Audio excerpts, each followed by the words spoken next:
Cette affaire fait partie du récit précédent.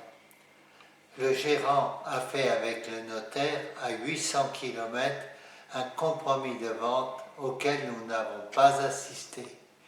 Le notaire a mis son tampon et signé le document en mentionnant qu'il a été mandaté. Ce ne sont pas nos signatures, nous n'étions pas présents. Deux juges ont dit que le notaire avait le droit de signer un acte qu'il savait faux, il avait nos cartes d'identité et qu'il n'engageait pas sa responsabilité. Comment deux juges peuvent-ils prétendre que le notaire n'engage pas sa responsabilité sur un acte authentique puisque le notaire a participé au compromis de vente? Le juge dit que nous n'avons pas contesté les signatures. C'est le but de l'assignation déposée et lorsqu'une partie déclare ne pas reconnaître l'écriture d'un écrit qu'on lui oppose au cours d'un procès, le juge a l'obligation de procéder à la vérification d'écriture au vu des éléments dont il dispose. Les juges avaient nos cartes d'identité, ils pouvaient contrôler. Les juges disent que c'est un acte préparatoire et que le notaire n'avait pas à conseiller les acquéreurs.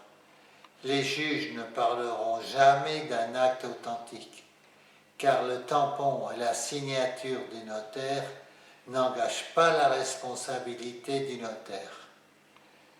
Pourtant, la loi dit « le notaire est obligatoirement engagé dès lors qu'il participe à la rédaction d'un acte ».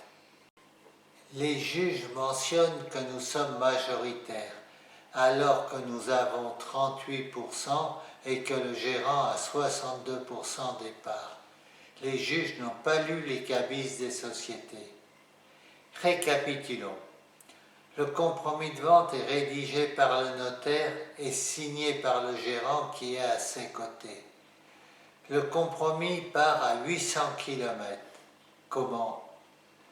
Quelqu'un le réceptionne et le fait enregistrer au SIE de Bordeaux. Qui? Puis le renvoie à 800 km un notaire.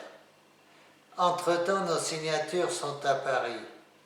Qui a signé à notre place? Le notaire, le gérant? Le notaire réceptionne le compromis et l'authentifie en mettant son tampon. Les juges diront que le notaire ne pouvait engager sa responsabilité car il n'était pas présent lors de la signature du compromis. Le notaire ne devait pas mettre son tampon et l'authentifier par son courrier. Ce n'est pas ce qu'on attend d'un officier ministériel. La Cour d'appel a rejeté la procédure incidente d'inscription de faux diligentée par nos soins. Dès lors, la vérification d'écriture et de sursis dans l'attente de l'organisation de cette mesure ne sont pas fondées. Le juge en appel a dit qu'il y avait prescription, mais si l'on reprend sérieusement les dates, il n'y a pas prescription. Oui.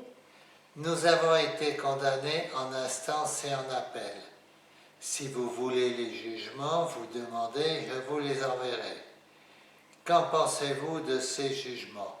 Donnez votre avis, moi je n'ai fait qu'un récit.